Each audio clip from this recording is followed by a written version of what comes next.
guys, I'm Daniel. And I'm Jess, and we're Fonz the Duo.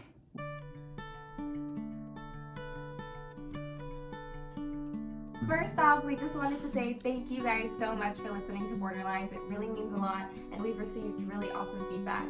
Yeah, the reception's been really great, and we got added to some pretty cool playlists, and yeah, we're super grateful for everyone that's listened to the song and shared, and we just kind of wanted to keep the series going because we had a couple of episodes left. There was some delay with the My fault. with the editing, but we did have a pretty cool interview with our producer Mike, where we talk about some cool mixing techniques and production. So we're gonna show you guys that interview, and we hope that you enjoy it. Yeah, see you there. Hi, Mike. Hi, Mike. Hi guys! Happy New Year! Aw, Thanks so much Happy for New Year, joining guys. us today. How props. Like, we're so happy with how the song turned out. It's a real emotional piece for us, and like you just really brought it to life. We just wanted to again ask you a couple of questions about the song, regarding because we're process, really what you were curious. thinking about when you were doing the mix. So So how did you approach the mix when we sent this to you, considering this was a fully at-home recorded song? Pretty much whenever I receive an array of tracks, I just play it all at once, and I start to go through and pick up any tracks that just volume-wise are a little too much, and I massage it just with volume for a while until I hear things that I know tone-wise need to start being addressed. And then from there I can start making more informed decisions about editing, maybe what effects to do down the line, what type of reverb to use. This song, it kind of mixed itself in a certain way.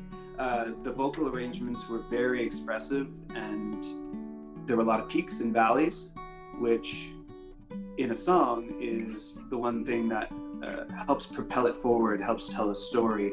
At no point was I thinking, oh, not this part again, because that never happened.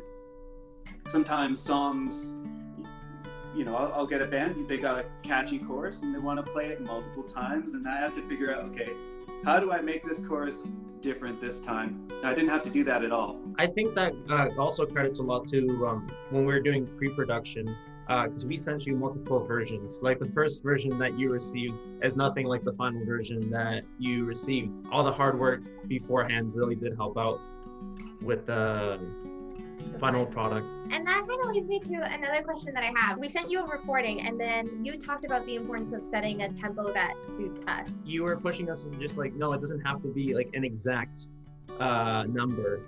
It like you just kind of made us go over and over again until we found something comfortable. So if you want to expand on that.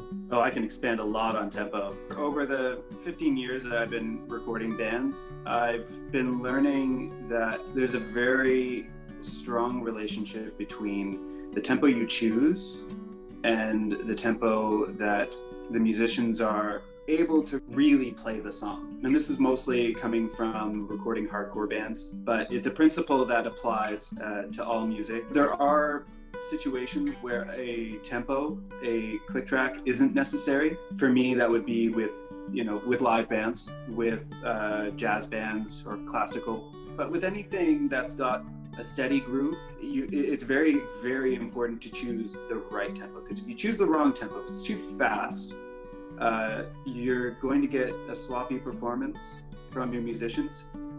And well, it's the same thing if you choose something that's too slow, because you'll be tripping over yourselves. There's no real rules. You can turn up the tempo for the chorus, you can turn down the tempo for the verse, but you just got to find the right one. And the way I do this is you take your song and you play through it many times, but you start play it way faster than you think you ever could. You know that's not going to work. Go down by one. Do it again. Go down by one. Keep doing that until it works, because first you need to get yourself back into a headspace of performance. A musician sitting at home in their bedroom is not the same person as the person that's on stage in a venue. That person has much more adrenaline. Their perception of time is warped.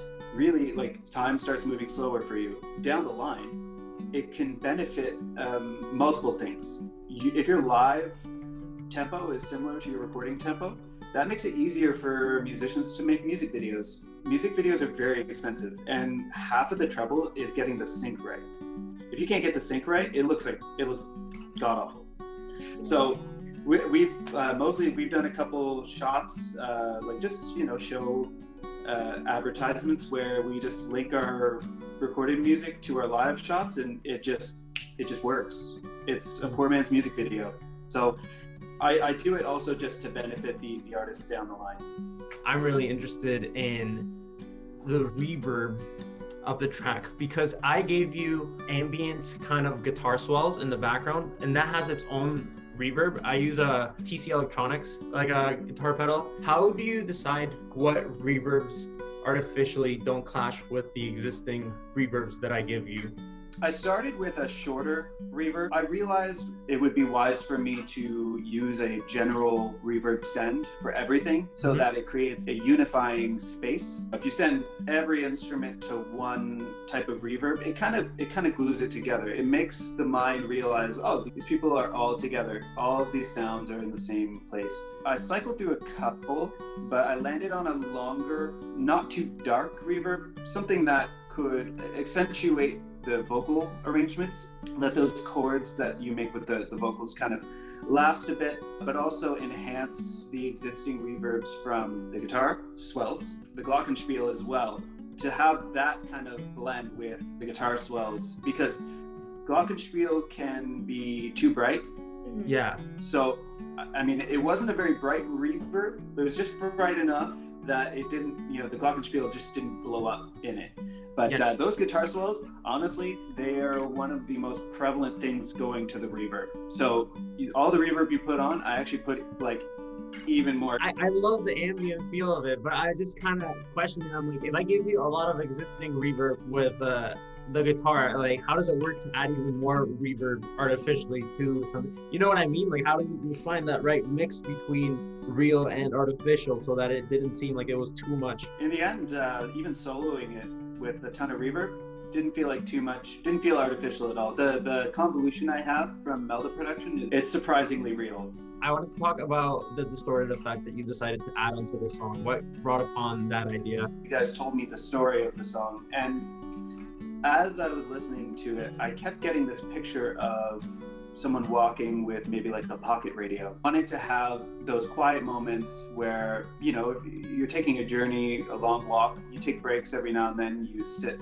by a lake, turn on the radio, or even you'll call your family. Those moments where you take time to reconnect with your family or your surroundings. And a lot of us have been forgetting to do that. Our day and age, we can fill our time with lots of noise. So I figured I'd reflect that in taking most of the elements of the mix and routing it through a plugin called Decapitator. Doesn't sound very romantic, by Sound Toys.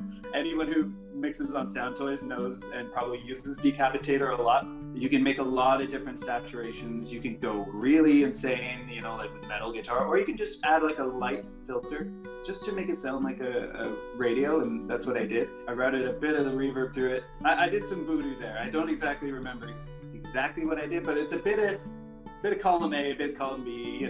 We made sure that the balance was just right so that the vocal arrangements that were in the background wouldn't get cut out too much, because it tended to filter out the stereo elements. So I tried to dial back on it a bit for that so that we wouldn't lose the background vocals. I made sure to go to that place whenever it felt right, and right near the final crescendo of the song is where it goes. Yeah, that's my favorite use of distortion. Just kind of when it really narrows in, like it really kind of isolates the feeling. It's a really cool stereo effect that it adds, but I also thought it kind of played onto the significance of the song where you added it. I think you handled it very well. You were very gentle with the song. To me, the song was like a little music box. Aww. And I was just putting a little microphone on it. Saying, here world, listen.